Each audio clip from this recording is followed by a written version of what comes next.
우리가 기독교 영성개론 제1강에서는 기본적인 우리 영성의 그 정의, 개념 이런 것에 대하여 우리가 좀 다루었고요. 2강에서는 구약과 신약에서 영성의 기초가 무엇인지 그 부분에 대한 공부를 했습니다. 오늘은 제3강 관계적 영성에 대한 공부를 하려고 하는데요.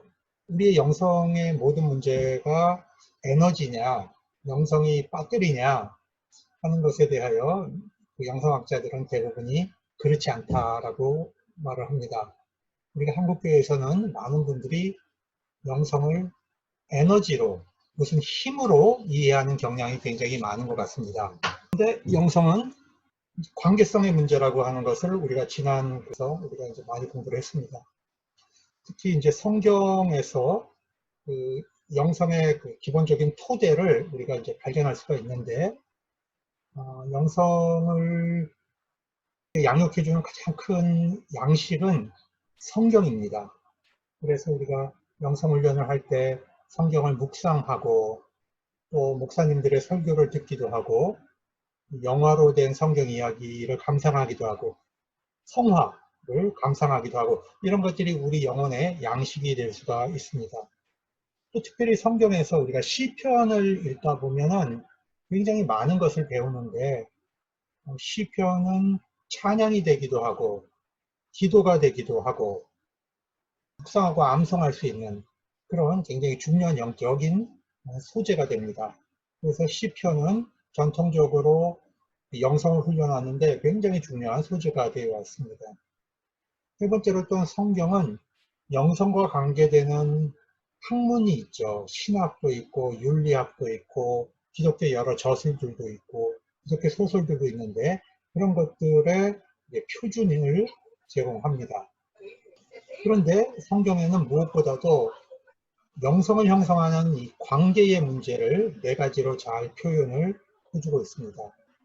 하나님과 나와의 관계, 나와 내 내면의 세계의 관계, 나와 이웃과의 관계, 또 나와 자연과의 관계, 혹은 인류와 자연과의 관계, 이런 이 관계성의 문제가 제3장에서 다룰 핵심 내용이 바로 이런 그 네 가지 관계성의 문제입니다.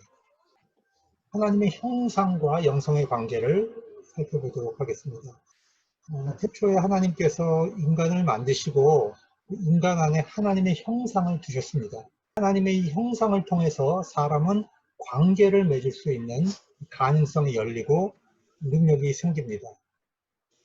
예수님께서 요한복음 10장 10절에서 인자가 온 것은 양들에게 생명을 주고 그 생명을 풍성히 누리게 하겠다라고 하셨습니다. 그러니까 주님이 오신 것은 바로 이 풍성한 생명을 이제 우리에게 주시는 것인데요. 그리고 이 풍성한 생명은 어디서 오는가? 관계성에서 옵니다. 풍성한 생명이라고 하는 것은 관계들이 꽃피는 삶이다 라고 우리가 표현할 수가 있겠습니다. 그래서 성경은 모든 창조가 회복되는 것, 원래의 그 창조의 목적대로 세팅되는 것을 샬롬이라고 표현했습니다.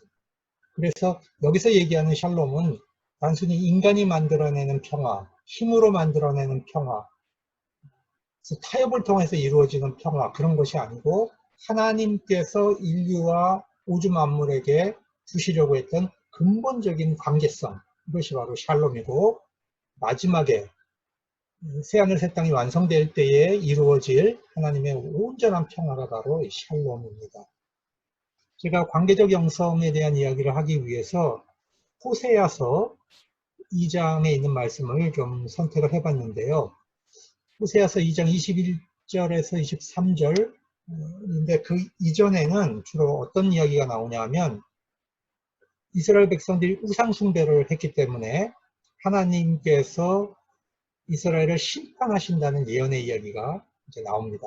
그리고 나서 하나님은 깨어진 관계를 그냥 두지 않고 회복시킨다는 말씀이 나옵니다. 그래서 하나님께서 이스라엘 백성과 관계가 회복될 때 자연현상이 어떻게 변화되는가 하는 것을 이제 이 본문 말씀은 잘 말을 하고 있습니다. 그날에 내가 응답하리라. 나는 하늘에 응답하고 하늘은 땅에 응답하고 땅은 곡식과 포도주와 기름에 응답하고 또 이것들은 이스라엘에 응답하리라. 내가 나를 위하여 그를 이 땅에 심고 긍휼히 여김을 받지 못하였던 자를 긍휼히 여기며 내 백성 아니었던 자에게 향하여 이르기를 너는 내 백성이라 하리니 그들은 이르기를 주는 내 하나님이시라 하리라 하시니라. 여기서 제가 관계성의 문제를 강조하기 위해서 컬러로 표현을 했습니다. 나, 노란색으로 표현되어 있는 것, 내가, 주는 내 하나님, 이 부분은 전부 하나님 파트입니다. 주로 붉은색으로 표현한 하늘, 땅, 곡식, 이것들, 이런 것들은 전부 이제 자연을 나타내는 것이죠. 이스라엘, 너는 내 백성, 그들은, 이런 부분들은 바로 인간을 이제 나타내는 것입니다. 그래서 이스라엘이라고 하는 것은 특별히 심판을 받은 이스라엘 백성들을 나타내는 것입니다. 하나님과 하나님의 백성의 관계가 회복이 되니까 하나님께서 자연을 향해서 응답을 하신다는 거죠. 그러면 자연은 풍요로운 생명을 더해가서 자연과 자연끼리 응답을 합니다. 땅, 곡식, 포도주, 기름 이렇게 되죠. 그러면 그 다음에 자연은 인간에게 이 풍요로움을 제공해 주는 것입니다. 그렇게 되면 하나님의 백성이 아니라고 내침당했던 이 백성들이 이제 하나님의 백성으로 돌아오고 그 백성들은 하나님을 향해서 주는 내 하나님이시라 하는 관계성의 회복이 나타나는 것이죠. 그래서 여기는 하나님과 자연의 관계, 자연과 인간의 관계, 하나님과 인간의 관계 회복이 총체적으로 일어나는 것을 설명하고 있습니다. 성경에 나타나고 있는 이 관계성의 문제를 제가 도식으로 한번 이렇게 표현을 해봤어요. 첫 번째 그 A 그림은 창조 때의 에덴 동산의 관계를 표현하는 그림이고요. 이 B 그림은 방금 우리가 읽은 호세아 2장에 나타나는 관계의 그림입니다. 그 다음에 C는 종말에 가서 모든 역사가 완성되고 새하늘 새 땅이 완성됐을 때 어떤 일들이 일어나는가 하는 것이죠. 그래서 먼저 A를 보시면 하나님께서 자신이 만드신 이 백성을 이제 축복하시죠. 그리고 이 아담을 통해서 이 땅을 돌보도록 하나님께서 이제 위임 명령을 하십니다. 그래서 아담이 자연을 돌보고 모든 생명체에게 이름을 이제 또 지어주고 그렇게 하죠. 그 땅은 하나님에게 영광을 돌리고 땅은 수고하고 땀 흘리지 않아도 많은 풍요로운 이제 열매를 사람들에게 제공해주는 그런 관계가 바로 A 도식입니다. 그런데 죄가 들어오면서 하나님과 인간의 관계가 깨졌습니다. 사람은 숨었죠. 하나님의 낯을 피하여 숨어버렸습니다. 그리고 사람과 사람의 관계도 깨져나갑니다. 아담이 하와를 통하여 부끄러움을 느끼고 자기 자신의 모습들을 가리지 않습니까? 그것이 이제 죄성인데. 그리고 나서 죄를 범하고 나니까 곡식이 노동을 해도 열매를 잘 내주지 않습니다.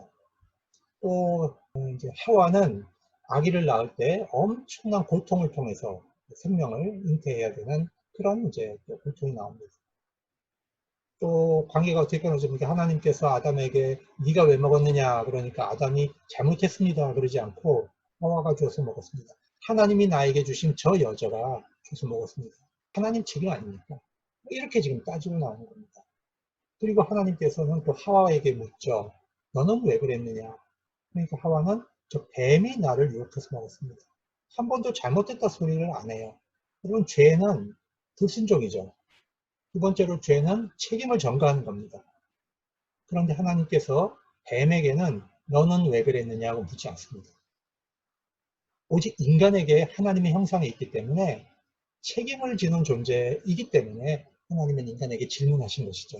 관계성에 질문하신 것이죠. 뱀에 대해서는 자연에 대해서는 하나님이 책임을 묻지 않습니다.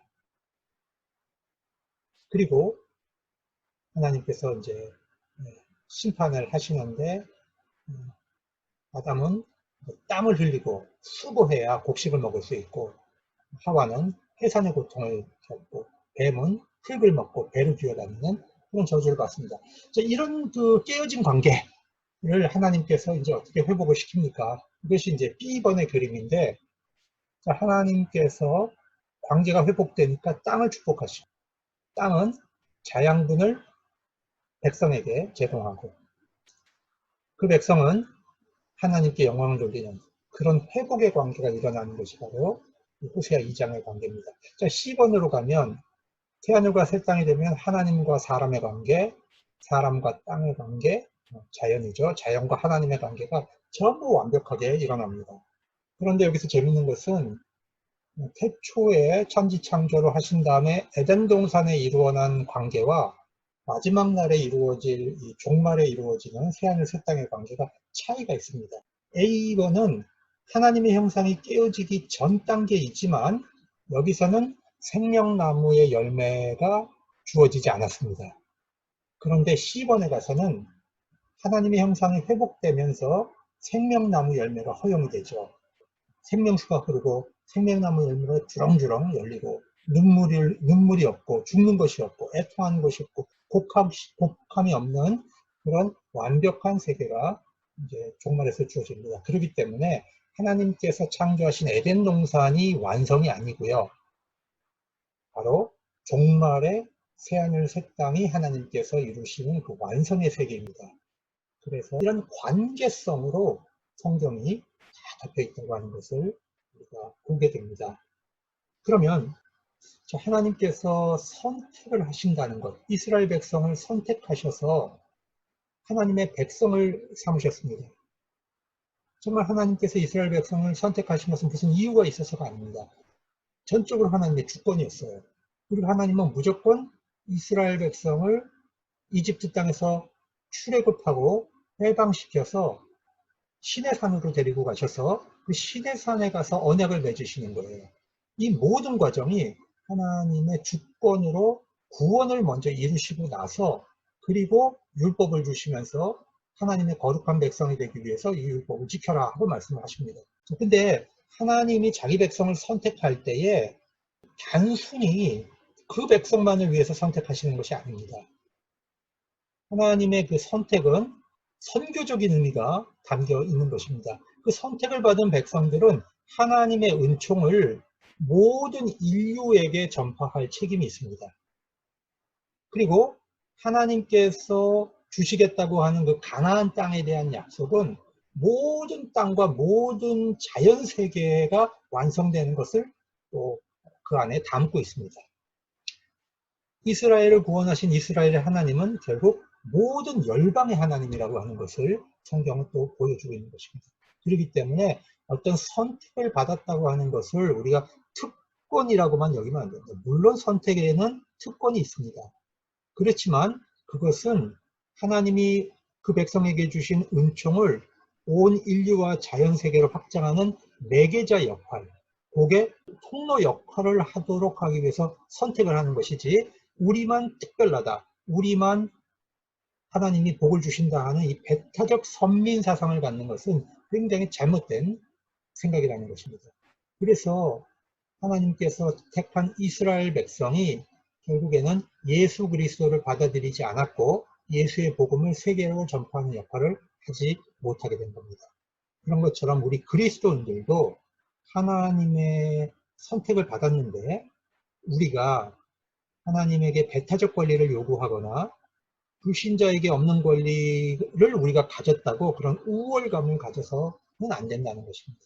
중요한 것은 우리가 선택받은 것은 하나님을 향하여 인류와 자연을 섬기는 특권을 받은 것이지 우리가 누리는 배타적인 권리를 받은 것이 아니라는 것을 우리가 기억을 해야 됩니다.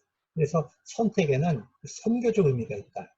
영적인 차원을 보면 선교적 의미가 있다는 것을 우리가 잊지 말아야 하겠습니다. 자, 그 다음에 크게 두 번째로 하나님과 나의 관계를 이제 살펴보겠습니다.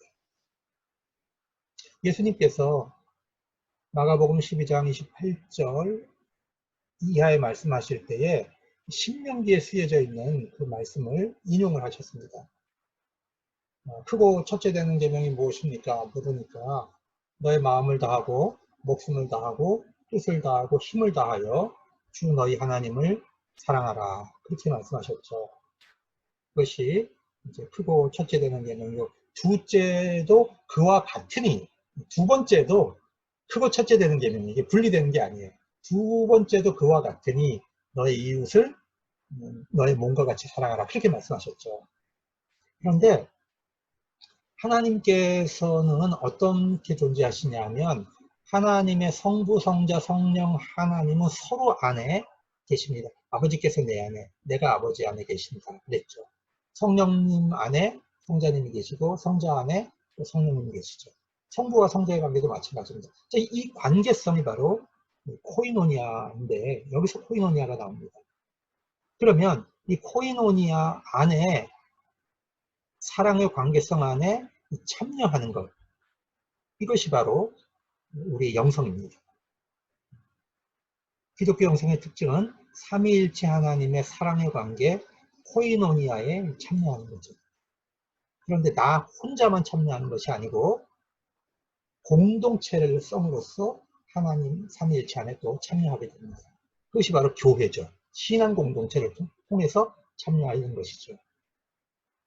그런데 하나님은 자기 백성을 사랑하시는 데 있어서 따뜻하고 그것을 즐거워하시는 분입니다. 그런데 하나님의 사랑은 우상숭배의 반역에 대해서는 진노와 심판으로 작용을 합니다. 하나님은 사랑을 위해서는 자기 자신도 포기하는 하나님입니다. 그래서 영성은 어떤 것입니까? 우리를 위하여 보여주시는 이 하나님의 사랑을 우리 삶에 기쁘게 수용하고 우리가 하나님을 또 사랑하는 것입니다. 여기서 영성이 이루어지죠. 하나님의 사랑을 향해서는 우리가 찬미로, 하나님을 향한 찬양으로 응답해야 되고, 하나님의 공의하심에 대해서는 우리의 죄를 참회하는 것으로서 하나님과 관계를 맺는 거예요. 그러니까 사랑에 대해서는 예배와 찬미로 관계를 맺고, 하나님께서 보여주시는 공의로우심, 하나님의 진노하심에 대해서는 우리가 참회할 때 하나님의 용서를 받고 우리가 새로운 관계를 회복할 수 있게 됩니다. 이것이 굉장히 중요한 영성의 기초입니다. 자, 인간에게는 인격인데 인격에는 세 가지 요소가 있습니다. 지성이 있고요. 감성적인 것이 있고 의지가 있죠. 사람에게 있어서 지성과 감성과 의지가 이렇게 균형을 갖추고 있을 때 그것이 굉장히 건강한 사람입니다. 영성도 마찬가지입니다. 지성적인 요소, 감성적인 요소, 의지적인 요소가 균형 잡혀 있을 때 그 영성이 굉장히 건강한 영성입니다. 신학적으로, 성경적으로 아는 것이 굉장히 많은데 굉장히 차가운 사람들이 있죠. 감성적으로 굉장히 냉랭한 사람들이 있습니다. 이러면 그 사람이 가지고 있는 지식은 영성이 되지 않고 무기가 됩니다. 또 어떤 사람은 굉장히 뜨거움도 있고 열정도 있는데 지성이 너무 없어요. 너무 이렇게 어리석습니다. 그러면 그 열정이, 그 에너지가 교회를, 다른 사람을 돕는 것으로 사용되지 않고 자기와 공동체를 파괴하는 열심으로 나타날 때도 많이 있습니다. 지성이 굉장히 중요하다는 뜻입니다. 또 한편으로는 지식도 있고 감정도 따뜻한 사람인데 의지가 없어요. 그래서 뭘 결심을 하고 작심삼일입니다. 이런 사람들은 아무것도 할 수가 없습니다. 의지가 약해서. 그리고 의지가 있더라도 지성적인 부분이 좀 부족한 사람은 잘못된 방향으로 달려나갑니다. 그래서 이 세 가지가 굉장히 균형이 잘 맞춰져 있어야 건강한 영성이 나오는 겁니다. 여러분 한번 잘 생각을 해보십시오. 나는 어떤 부분이 좀 발전돼 있고 어떤 부분이 좀 부족한가, 그것을 우리가 한번 잘 돌이켜 본 다음에 하나님께 기도할 때, 영성적인 내 자신을 돌아볼 때에 연약한 부분을 좀 집중적으로 훈련할 수 있도록 하나님께 좀 성령님께 의지하고 강구하는 그런 지혜가 필요합니다. 자, 지성이라고 하는 것은 무엇입니까? 하나님의 속성을 우리가 교리적으로 공부를 통해서 이해하는 것. 그것이 바로 지성적 차원입니다.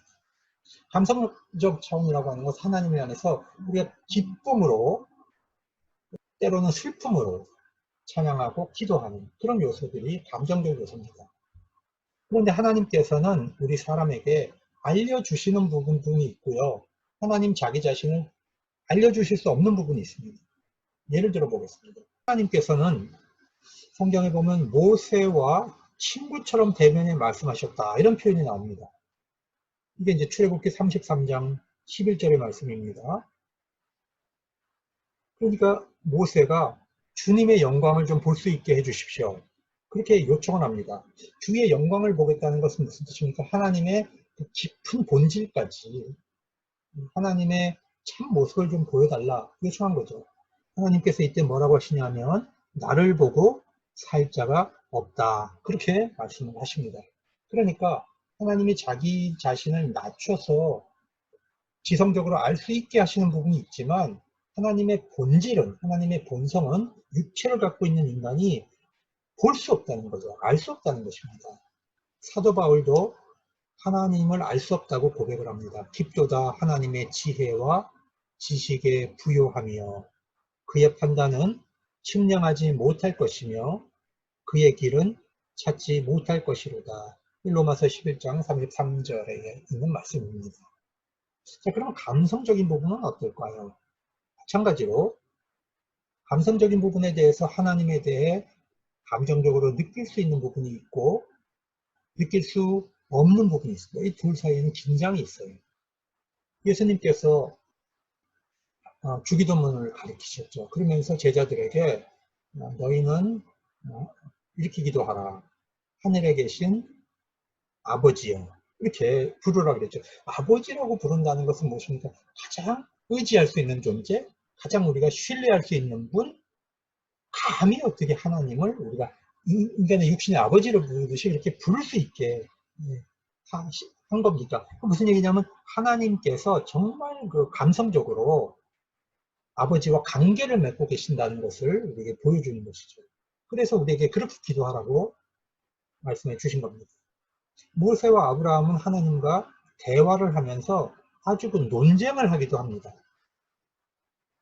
아브라함의 경우에 자기 조카인 롯이 소돔과 고모라에 가 있는데 소돔과 고모라를 하나님께서 심판하신다는 말을 듣고 하나님께 이제 논쟁을 하는 거죠. 그래서 하나님, 의인 50명이 있으면 구원해 주십시오. 그리고 나서 거래도 해요. 45명이면 어떻습니까? 30명만 있어도 해주세요. 20명만 있어도 해주세요. 10명만 있어도 해주세요. 그렇게 하나님께 심지어 거래까지도 하잖아요. 이 감성적으로 하나님과 특함을 느끼고 있다는 거죠. 욥은 담대하게 하나님에게 불만을 토론하기도 합니다. 시편에 보면 하나님을 향한 기쁨과 탄식이 있고요. 감정적 표현이 있습니다. 예수님께서도 하나님 향해서 감사 기도를 드렸고 치료의 기도를 드렸고 하나님의 뜻을 구하는 기도를 했고 십자가상에서는 어찌하여 나를 버리십니까? 엘리 엘리 라마 사박다니. 엘리라는 것은 이제 나의 하나님 그런 뜻이죠. 엘은 하나님, 이는 나의 의 이런 뜻이에요.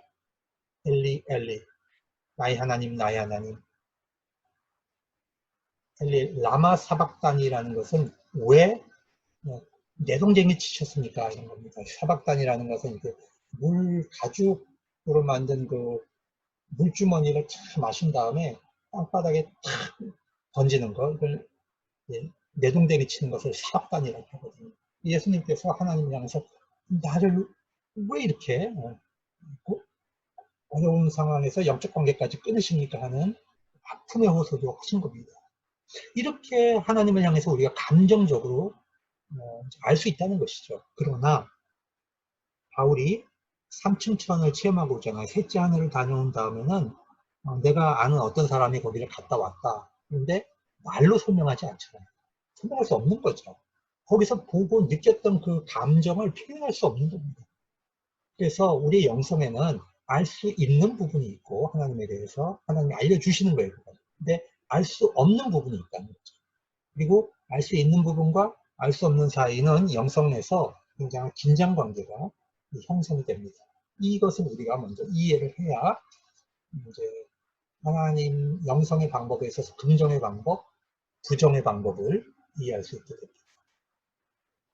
영성신학은 하나님께 접근하는 방법을 긍정의 방법과 부정의 방법으로 구분해서 설명을 합니다. 긍정의 방법이라고 하는 것은 지성, 감성, 이미지를 사용해서 하나님에 대해 알 수 있는 부분까지 접근해 가는 것이에요. 이게 이제 긍정의 방법입니다.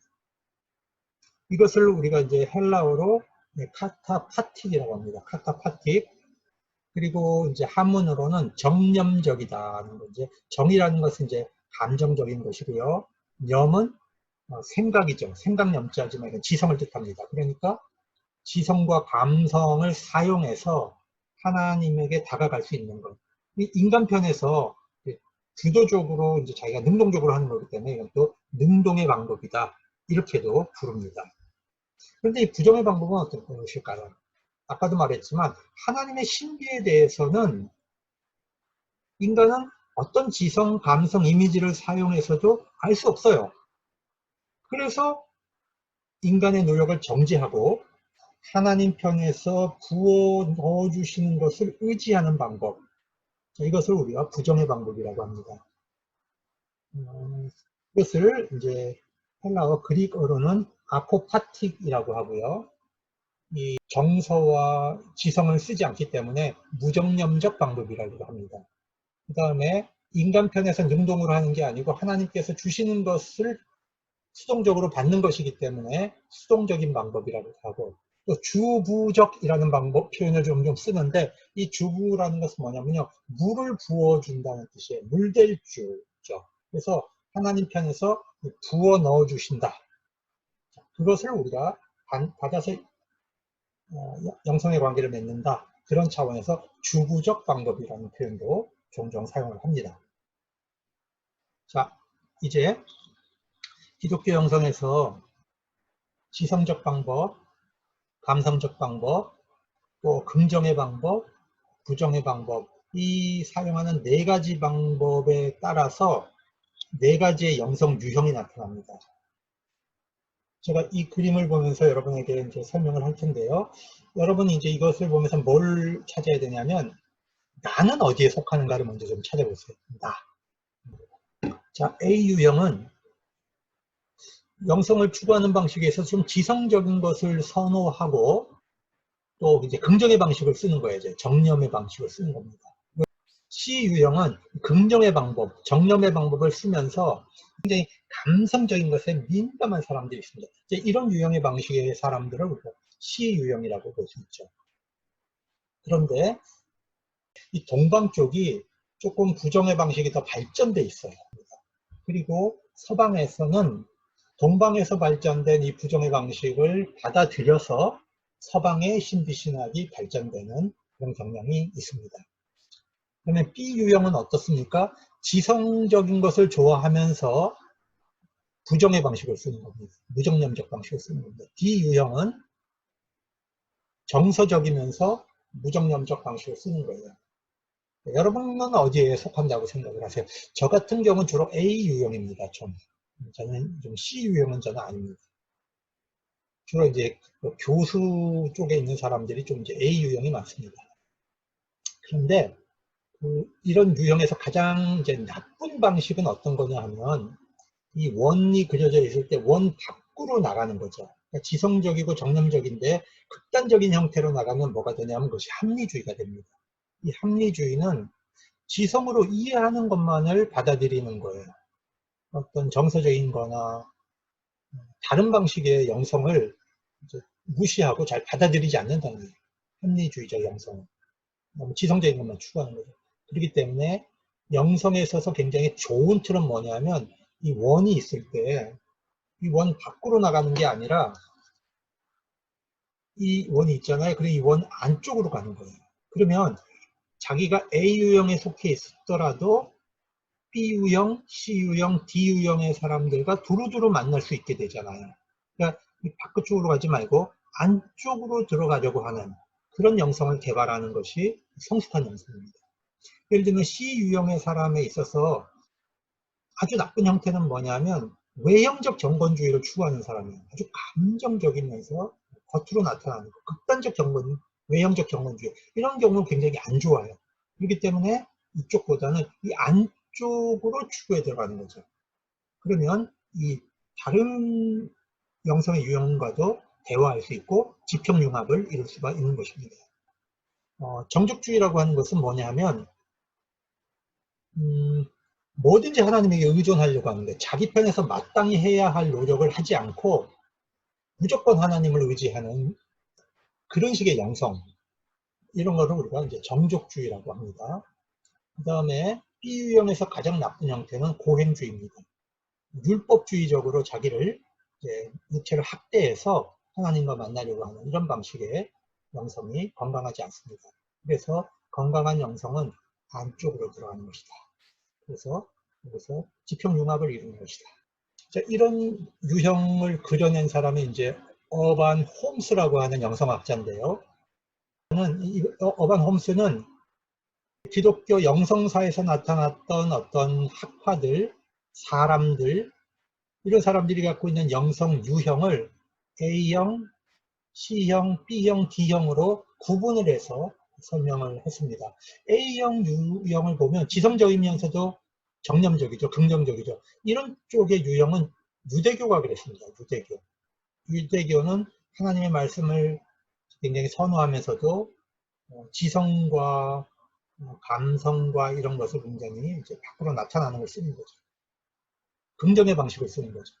그리고 알렉산드리아 학파였던 오리겐, 그 다음에 중세 스콜라 철학의 굉장히 아버지 역할을 했던 이 안셀무스 같은 사람들, 13세기의 도미니코에는 신학을 열심히 연구해서 이단을 교화시키려고 했잖아요. 그러다 보니까 도미니코에는 굉장히 지성적인 학자들이 많이 나왔습니다.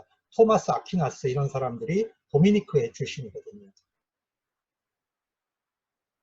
그 다음에 16세기에 우리 장로교의 창시자인 칼뱅도 이제 A 유형에 속하는 이제 그런 것이 강하고요. 그 다음에 같은 16세기에 카톨릭의 예수회를 만들었던 이냐시오 로욜라의 영성도 이제 A형에 속하는 영성입니다.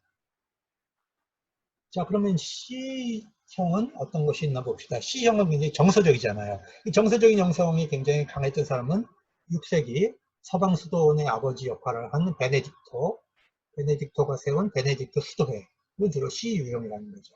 그 다음에 프란체스코는 공부하는 것보다는 가난하게 살면서 하나님 앞에 경건을 추구하고 사랑을 베풀었던 이런 영성은 바로 이 프란체스코회의 영성, C 유형이죠. 그 다음에 이제 신비주의 운동가였던 영국에서의 리차드 롤이나 노르위치의 줄리안 같은 사람들이 굉장히 정서적이에요. 굉장히 민감하고 하나님과 굉장히 센시티브하게 만나는 그런 특징이 있습니다. 그 다음에 15세기 새로운 경건은 중세 스콜라주의가 너무 이성으로 갔어요. 너무 지성으로 갔어요. 그래서 거기에 대한 반동으로 이렇게 정서적으로 오는 것입니다. 17세기 경건주의 운동은 바로 16세기 후반의 종교개혁이 너무 이성적이고 정통주의, 교리주의로 갔기 때문에 거기에 대한 반발로 경건주의가 나오게 되는 거죠. 18세기는 세속사의 흐름이 계몽주의예요. 계몽주의는 너무 이성적이잖아요. 그러다 보니까 거기에 대한 반발로 18세기 복음주의 부흥운동이 나타나고 60년대에 급진신학이나 마틴 루터킹 인권운동하던 이런 분들의 신학이 C형에 속하는 그런 구조입니다. 그러면 이제 B유형을 봅시다. 여기는 지성적이긴 한데 하나님은 알 수 없는 분이라는 거죠. 그래서 굉장히 신비주의 유형이 강합니다. 그래서 알렉산드리아 영성, 그 다음에 이제 사막의 교부들, 진짜 유명한 사람이 이제 디오니시우스라고 하는 분이 쓴 어떤 작품들인데 여기는 굉장히 신비주의적이에요. 지성을 추구하면서도 하나님에 대해 알 수 없다는 신비주의죠. 그리고 보통 한 문명이 멸망할 때 이런 B 유형이 잘 나타나요. 4세기, 5세기 로마가 멸망할 때, 또 14세기 중세가 붕괴할 때, 이때 나타나는 영성 유형이 B형입니다. 자, 중세 신비가 중에 가장 유명했던 그 에크하르트는 부정의 방법을 사용했죠. 마틴 루터도 에크하르트 영향을 받습니다. 그럼 16세기에 카톨릭의 십자가의 요한 같은 분들, 이런 게 다 B형입니다. 끝으로 D형을 보겠습니다. 정서적이면서 하나님에 대해서 우리는 완전히 알 수 없다. 그래서 무지의 구름이라고 하는 14세기의 신비주의 작품이 있는데 이것도 D형이에요.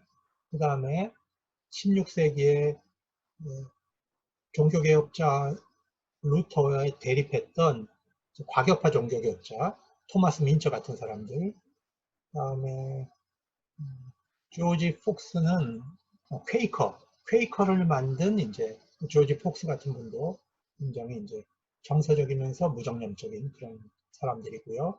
17세기 프랑스 역성도 그래요. 자, 그런데 여기서 우리 한 가지 짚어야 되는 것은 내가 어떤 A형 유형을 갖고 있다고 해서 A형만 갖는 건 아니에요. 내 안에 부분적으로 C형과 D형, B형 이런 것들이 섞여 있을 수 있습니다. 그렇기 때문에 우리가 어떤 유형을 설명하는 것을 너무 이렇게 딱딱하게 적용하지 말고 내가 A형이라고 하더라도 C형과 B형을 가질 수 있다. 이런 관점으로 이해하시는 것이 좋겠어요. 자, 우리가 명상기도, 관상기도 이런 것들을 이제 좀 많이 사용을 하는데요. 우리 영성이 관계의 문제라면 하나님과 우리의 관계를 가장 가깝게 표현하는 것은 결국 기도입니다. 그래서 영성에서 어떤 면에서 가장 그 영성을 표현하는 문제는 우리가 이제 기도 행위로 볼 수가 있게 되죠. 그래서 이제 기도의 방법이 영성에 있어서 굉장히 중요한 부분이 됩니다. 우리가 기도할 때 그 소리를 내서 음성으로 하는 기도도 있고요. 소리를 내지 않고 이제 묵상으로 하는 기도도 있습니다. 그런데 일반적으로 우리 개신교는 통성 기도, 소리 내서 하는 기도, 이런 거를 자꾸 이제 익숙하게 하는 것 같아요. 방언하고 소리 내고 큰 소리도 지르게 하고. 그런데 또 이제 우리 기독교 역사 전통에 보면 이게 침묵으로 기도하는 기도도 오랜 역사를 가지고 있습니다. 그러다 보니까 인간이 가지고 있는 이 사이클이 있잖아요. 그래서 굉장히 높은 피치와 높은 하이톤으로 하는 기도가 있는가 하면 그 침묵의 깊은 세계 속으로 들어가서 이제 하는 기도가 있거든요. 사람마다 그것도 성향이 다양할 거라고 생각을 합니다. 솔직히 말씀드리면 저는 순복음교회 예배에 들어가면은 마음이 이게 막 안정이 안 돼가지고 정신이 없습니다. 그래서 도대체 이게 예배를 드리는 건가 뭐 이런 생각이 드는데 순복음교회 다니시는 분들은 우리 장로교 예배에 오면 냉랭하고 이게 무슨 예배 드리나 그런 느낌을 갖는다 그래요. 아무튼 자, 우리가 이제 음성 기도는 빼놓고 이 묵상 기도에 우리가 한 두 가지 형태를 살펴볼 수 있는데 명상 기도가 있고 이제 관상 기도가 있죠. 근데 이 명상 기도라고 하는 것은 일반적으로 우리가 그 이성의 추리를 사용하는 거예요. 논리를 전개하고 언어의 뜻을 찾고 이렇게 해서 이제 하나님과의 대화를 추구하는 건데 일반적으로 이제 우리가 성경 말씀을 가지고 명상을 많이 하죠.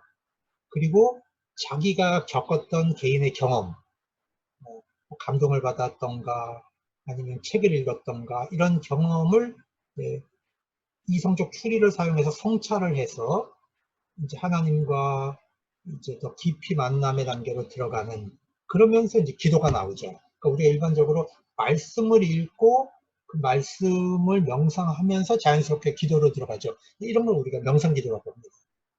그런데 관상 기도는 어떤 그 이성적 추리를 쓰면 오히려 방해가 되는 거예요. 왜? 하나님을 만나는 건 우리 마음이니까.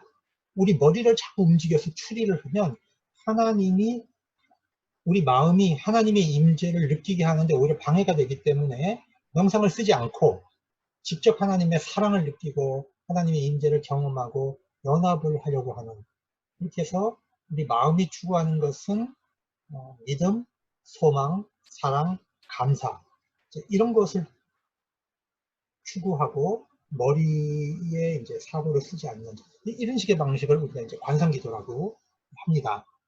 그런데 이 관상기도에도 그 두 가지 종류가 있습니다.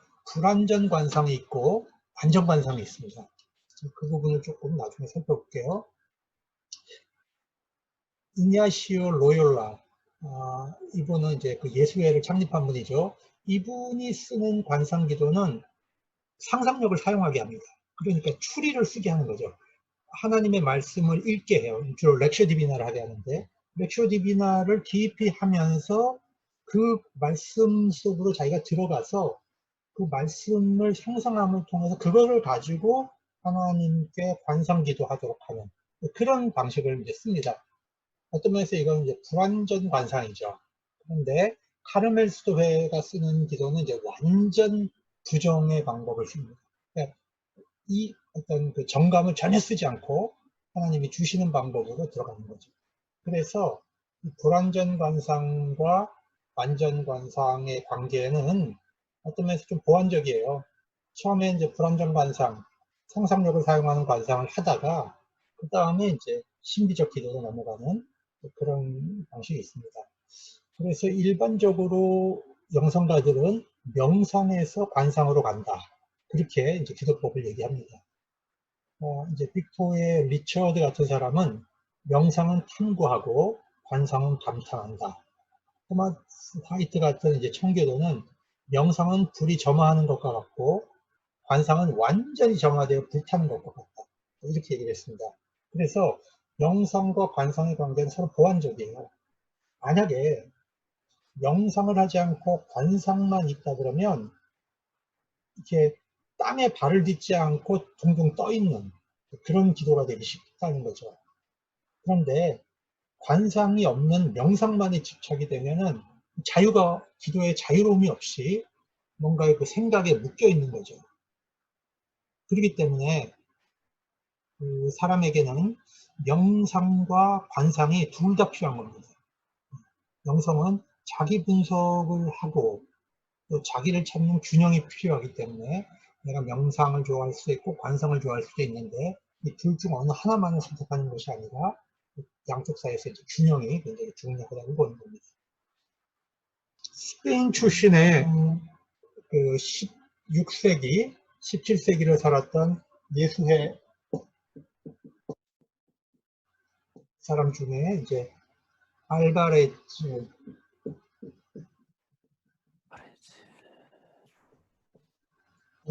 파스제라는 분이 있어요. 이 사람은 그 기도를 네 가지로 설명을 해요. 처음에 이제 추리적 명상, 그 다음에 정감기도, 불완전 관상, 그 다음에 완전 관상. 네 단계로 구분을 했어요. 자, 여기서 추리적 명상이라고 하는 것은 어떤 것을 쓰는 기도냐면 지성을 써서 지성을 사용해서 하는 기도를 이 사람은 이제 추리적 명상이라고 표현을 했고요. 그 다음에 정감 기도라고 하는 것은 지성을 쓰기보다는 주로 완전히 그 정서, 하나님을 사랑하는 의지를 가지고 하는 기도. 그걸 이제 정감 기도라고 해서. 그러니까 지성과 정서로 기도하는 거죠. 그 다음에 이제 불완전 관상. 이것은 아까 얘기했듯이 관상은 관상인데 완전한 관상이 아니라 조금 상상력도 쓰는 그런 관상을 하다가 완전히 그 부정의 방법으로 완전 관상으로 넘어가는 거죠. 이런 식으로 이제 기도가 네 단계로 발전을 한다. 이렇게 주장을 했습니다. 이번에는 이제 지성과 영성의 관계를 좀 보려고 하는데 간단하게 얘기하면 이제 렉셔 디비나를 보려고 하는 거예요. 여러분 우리가 영성 훈련할 때 제일 첫 번째 단계가 지성을 통해서 우리가 공부를 하죠. 지성을 훈련시키잖아요. 우리가 주로 독서를 하잖아요. 독서는 지성을 사용하는 거잖아요. 그 다음에 공부를 하는 거죠. 영성가들이 어떤 방식으로 하나님을 만났는가 탐구를 하는 겁니다. 성찰하기도 하고. 그 다음에 또 영성 지도자와 만나서 대화하는 거. 이것도 이제 지성을 쓰는 방법이죠. 성경 읽기와 명상을 하는 것. 이런 것이 이제 전부 다 지성을 써서 영성을 발전시키는 건데, 여러분 한번 잘 생각을 해보세요. 영성 훈련을 한다는 목적이 뭐냐면 자기를 연약하게 만들어서 하나님을 경험하는 거예요.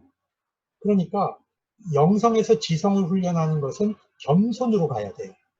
근데 우리가 일반적으로 공부를 하면 교만해지잖아요. 이거는 영성으로 가는 길이 아니고 거꾸로 가는 길입니다.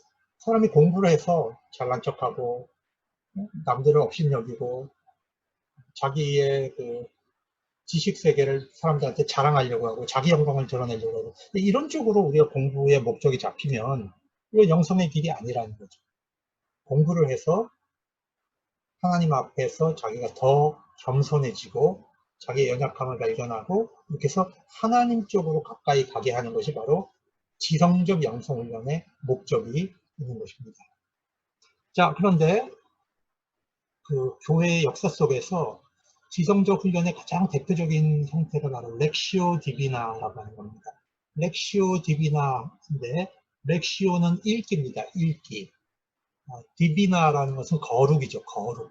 그러니까 렉시오 디비나라는 말은 거룩한 독서 이런 뜻이 되고 또 영적 읽기 뭐 이렇게도 번역이 됩니다. 그런데 이 렉시오 디비나는 어떤 단계로 발전을 하냐면 처음에 이 그 수도사들이 하나님 앞에 기도 훈련을 하는 사람들이 처음에는 이제 독서를 해요. 하나님의 말씀을 독서를 합니다. 그러다 보면 그 성경을 읽는 동안에 우리의 자아가 말씀에 고정이 되고 그 말씀을 자연스럽게 명상하게 되죠.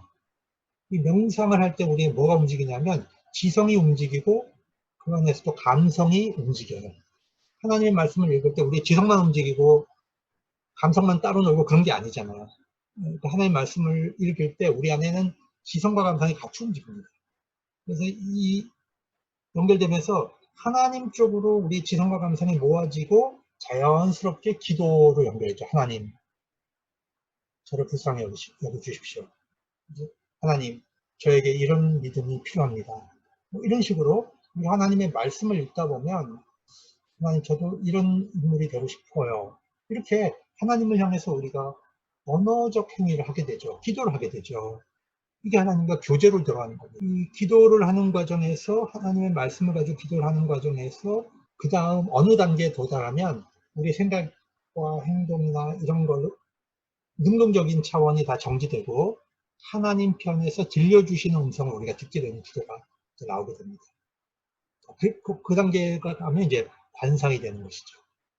우리 최종적 단계는, 기도의 최종적 단계는 내 편에서 하고 싶은 얘기를 막 하는 게 아니라 하나님 편에서 나에게 들려주시는 것, 하나님과 인격적으로 기도를 통해서 만나고 하나님을 맛보고 체험하는 단계까지 가는 것, 이것이 우리 기도의 목표가 되어야 하는 것입니다.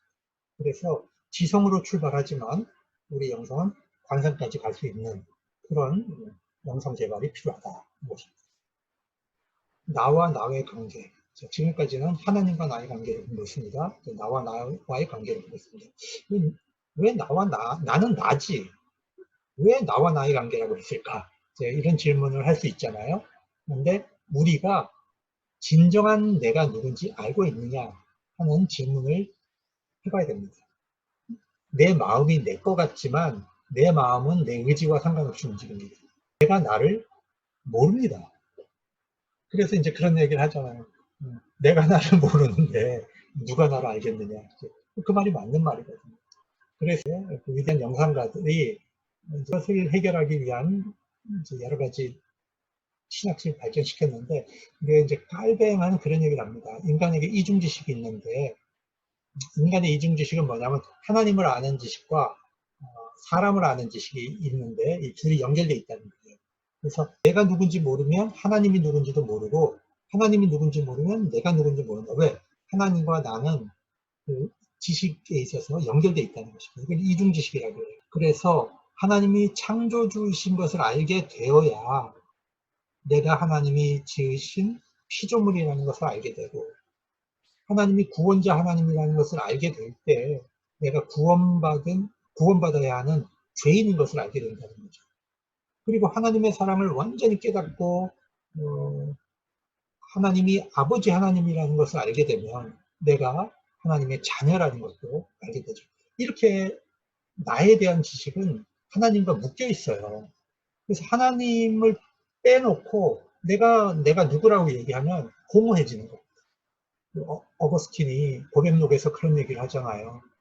내가 하나님 안에서 안식을 찾을 때까지 나의 마음은 휴식이 없었습니다. 얼마나 많은 자기 탐구를 해왔는데 공허했다는 거죠. 하나님을 알고 나니까 내가 정말 쉼이 있더라. 그런 얘기를 합니다. 자, 또 하나의 중요한 인물이 12세기에 시토 수도회의 수도원장이었던 베르나르라는 분이에요. 굉장히 유명한 분입니다. 끌레보의 베르나르, 끌레보 수도원의 베르나르라는 분인데, 이분이 이제 하나님의 사랑, 시네론이라는 책을 썼는데, 그 책 안에서 사랑을 4단계로 이제 표현을 합니다. 하나님의 사랑이 인간을 어떻게 바꿀 수 있느냐 하는 거예요. 인간은 가장 첫 번째 단계는 자기를 위해 자기를 사랑하는 단계가 있어요. 굉장히 이기적인 욕망으로 가득 찹니다. 그런데도 아기가 정말 이기적이잖아요. 나만 알아달라, 울고, 땡깡 쓰고 그러는데 엄마가 계속 사랑을 주잖아요. 그 사랑을 받고 이 아이가 성장해서 남을 돌아볼 수 있는 단계까지 성장하죠. 이런 것처럼 우리가 나만 아는 사랑을 하는데 처음에 하나님이 우리를 향한 우리의 이기적인 욕구를 하나님이 계속 들어주시고 사랑을 많이 주셔요. 그러면 우리의 이기적인 사랑이 정화됩니다. 그래서 둘째 단계로 넘어가요. 둘째 단계는 어떤 단계입니까? 하나님이 우리에게 주시는 것 때문에 하나님을 사랑해요. 하나님이 우리에게 안 주시면 안 사랑하는 거죠. 그렇지만 또 하나님의 사랑을 계속 받다 보면 인간이 넘어가요. 자기 사랑을 넘어가서 다른 사람도 사랑할 수 있는 단계까지로 확대되는 거예요. 세 번째 단계, 하나님이 우리를 위해 하신 것 때문에 사랑하는 것 뿐만이 아니라 하나님이 하나님이기 때문에 하나님을 목적으로 삼는 사랑을 하게 됩니다. 굉장히 성숙한 사랑이죠. 그런데 우리는 여기까지가 이제 끝이라고 생각할 수 있는데 그게 아니에요. 베르나르는 그 단계 위에 또 하나의 사랑이 있다는 겁니다. 그게 뭐냐 하면 하나님을 위한 자기 사랑의 단계. 이게 바로 하나님께서 우리에게 요구하시는 마지막 단계의 사랑인데 결국엔 이건 뭐냐, 하나님을 사랑하다 보니까 나를 버리게 되는 거예요. 나를 비우고, 우리가 내려놓음이란 말 쓰잖아요. 자기 버린다는 말도 쓰고 자기 비움이란 말도 쓰죠. 그러니까 하나님을 사랑하다 보니까 나 자신을 완전히 비울 수 있는 단계까지 가는 거죠. 그래서 나의 정체성을 결정하는 분이 하나님이라는 건 내가 아니라 나의 정체성을 결정하는 분이 하나님이라는 것까지 느끼게 되는 성화의 단계, 이게 마지막 단계인데 베르나르는 하늘에 있는 그 성도의 인격이 바로 이 단계다 이렇게 표현을 했고, 이 땅에 살아갈 때 우리는 이걸 완전하게 이룰 수는 없지만 부분적으로 하나님의 은총으로 이 단계의 사랑도 맛보면서 경험할 수 있게 된다. 그리고 하나님과 우리 자신이 만나는 관상적 연합의 단계다. 이렇게 하나님의 사랑의 4단계를 놓고 우리 영성 발전을 설명을 했습니다. 그런데 우리가 자기를 사랑하는 단계라고 했을 때 여기서 자기를 사랑하는 단계는 이기심이 아닙니다. 이기심이 아니고 자기 사랑과 이기심은 구별되어야 됩니다. 영적으로 하나님과의 관계가 없는 자기 사랑은 굉장히 위장된 이기주의가 될 수가 있어요. 건강한 자기 사랑은 그 보살핌, 양육, 책임, 충성 이런 것이 포함이 돼요. 자기 욕구를 충족하기 위해서 남의 것을 뺏거나 다른 사람을 돌보지 않는 사랑, 이것은 건강한 자기 사랑이 아니라 이기심입니다. 그러니까 우리가 건강한 사랑, 건강한 자기 사랑의 단계에 도달하면은 그것은 어떤 거냐면 다른 사람을 양육하고 보살피고 충성과 책임을 감당하는 그런 사랑이 바로 진정한 자아 사랑이 되는 것입니다. 나와 이웃과의 관계, 관계성에 있어서는 세 번째입니다. 처음에 하나님과 나의 관계, 나와 나와의 관계, 세 번째 나와 이웃과의 관계. 예수님께서 너의 이웃을 네 몸과 같이 사랑하라 이렇게 말씀하셨습니다.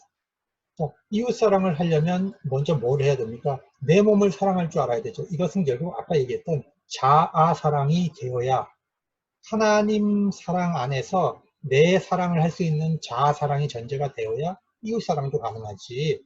이기심에 근거한 이웃 사랑은 진정한 사랑이 아닌 것입니다.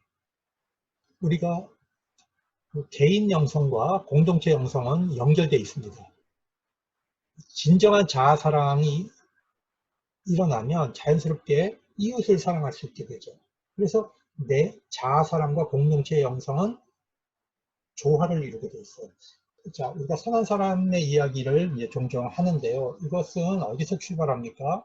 어떤 사람이 와서 선하신 선생님이 우리가 어떻게 해야 영생을 얻을 수 있겠습니까? 그렇게 묻습니다. 이것은 결국 구원 논쟁에서 시작이 돼요. 그러면서 예수님이 이제 여러 가지 설명을 하면서 결론은 뭡니까? 이웃을 돌보지 않으면서 교리에만 충실한 종교, 제사장의 종교, 레위인의 종교에는 결국에는 구원이 없다는 거죠. 이웃사랑이 없는 교리적 종교는 구원이 없다. 결국 예수님의 결론은 이겁니다. 이게 구원 논쟁이에요. 선한 사마리아 사람 이유가. 단순히 윤리적으로 도덕적으로 선한 일을 행하라 그런 차원이 아니에요. 그래서 이웃을 희생시키면서 자기의 종교적 행동을 정당화하는 것, 이거는 선한 영성이 아니고 악한 영성입니다. 악한 영성. 그리고 영성은 공동체적인 것이기 때문에 친구와 지도자가 꼭 필요해요. 가정이 필요하고 교회가 필요합니다. 공동 예배가 필요합니다. 저와 자연의 관계를 보겠습니다. 우리가 영성에서 굉장히 중요한 측면은 자연을 하나님의 선하신 결과로 보는 눈이에요. 자연을 보면서 자연이 악하다. 자연은 인간의 욕망을 채우는 도구다. 이렇게 보는 것은 잘못된 영성입니다. 왜? 창조세계는 하나님의 선하신 행위의 열매입니다. 그래서 예수님께서도 물질을 입으시고 이 상에 오셔가지고 이 물질을 신성화하셨어요. 썩을 물질인 육체를 부활체로 만드셨어요. 하나님이 하신 겁니다. 그러니까 육체를 신성화하신 겁니다. 그래서 여러분 우리가 이제 사크라멘트, 성례를 할 때, 세례상만찬을 할 때 물질, 그러니까 떡과 포도주를 통해서 하나님의 은총을 표현하잖아요. 예수 그리스도의 몸을 표현하잖아요. 성례라고 하는 것은 물질을 가지고 신성한 것을 드러내는 것입니다. 그러니까 물질은 절대로 악한 것이 아니라 하나님의 신성함을 드러내는 굉장히 소중한 도구이며 표현이 되는 거죠. 우리가 성경에서 가장 위험했던 이단이 뭐냐면 영지주의였어요. 성경에서는 그리스도께서 육체로 오신 것을 부인하는 영마다 적그리스도다 이렇게 표현했죠. 사도신경 안에 본디오 빌라도에게 고난을 받으사 십자가에 못 박혀 죽으시고 이런 표현이 있는데 그게 뭐냐면 예수님이 육체로 오셨다는 걸 지금 굉장히 강조하는 거죠. 왜? 영지주의와 투쟁을 하기 위해서 예수님의 육체성을 그 안에 집어넣는 거예요. 예수님의 육체가 부인이 되면 우리의 구원이 다 무너집니다. 그렇기 때문에 우리의 건강한 영성은 하나님이 지으신 이 창조 세계를 아름답고 선한 성경적 관점으로 보아야 하는 것입니다. 그러면 어떤 분은 이렇게 질문합니다. 성경에 보니까 세상을 부정적으로 보는 것도 있지 않아요? 이렇게 설명을 합니다. 예를 들면 세상의 모든 것이 육신의 정욕과 안목의 정욕과 이생의 자랑이니 이런 표현이 있어요. 요한일서 2장 16절. 여기서 얘기하는 세상은 물질을 가리키는 것이 아니라 인간의 죄성을 하나님을 대적하는 인간의 이런 성향을 우리가 세상이라고 표현하는 거지 이 자체를 물질이라고 얘기를 하면 안 됩니다. 요한복음 3장 16절에서 하나님이 세상을 이처럼 사랑하사 독생자를 주셨으니 여기서 세상은 뭐예요? 여기는 물질이 아니잖아요. 인류를 얘기하는 거죠. 하나님을 대적하는 이 죄성을 가진 인류지만 하나님이 세상을 이처럼 사랑하사 독생자를 주셨다. 그 세상은 인간을 가리키는 거죠. 그러니까 세상의 모든 것이 육신의 정욕과 안목의 정욕과 이생의 자랑이냐 할 때 이 세상은 물질 세상이 아니라 바로 인간을 얘기하는 것입니다. 우리가 성경은 이렇게 이해해야 되는 것이지 성경에 나타나는 물질을 악하게 보는 것은 그것은 잘못된 영성이에요. 이단들이었어요. 주로 영지주의가 그랬고요. 마르시온이 그랬고 마니교가 그랬죠. 중세 파타리파가 그랬어요. 이런 이단들이 전부 물질을 악하게 보는 것을 가리킨 겁니다. 그래서 우리 기독교 안에서도 물질을 악하게 보고 물질 자체를 더럽게 보는 것은 기독교적 영성이 아니라 바로 이단적인 이교 사상이라는 것을 우리가 기억해야 됩니다. 오늘날 창조세계를 보존하는 영성이 무척 중요해졌습니다. 지금 코로나19로 인해서 인간이 움직이지 않으니까 파괴되던 생태계가 다시 회복하고 있습니다. 인도에서 하늘이 거의 인도에서는 안 보이거든요. 지금 히말라야 산에 눈이 보인다는 거예요. 공기가 깨끗해져가지고. 그 다음에 우리나라 바닷가에도 멸종 위기에 있는 여러 가지 생명체들이 지금 이제 막 돌아다니기 시작하는 거예요. 인간이 안 나타나니까 자연이 복원이 되는 거죠. 이 코로나19 같은 것이 생기는 가장 중요한 원인 중에 하나가 뭐냐면 자연을 파괴했기 때문에 이 바이러스가 더 이상 있을 곳이 없으니까 바이러스가 인간 안으로 들어와서 인간을 블루오션으로 삼아서 이 바이러스가 인간에게 지금 전파됐다는 거 아니에요?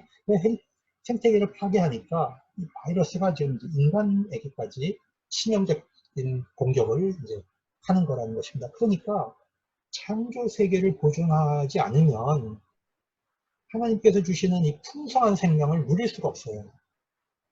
그래서 창조 세계를 보존하는 영성은 정말로 중요한, 오늘날로 중요한 영성입니다.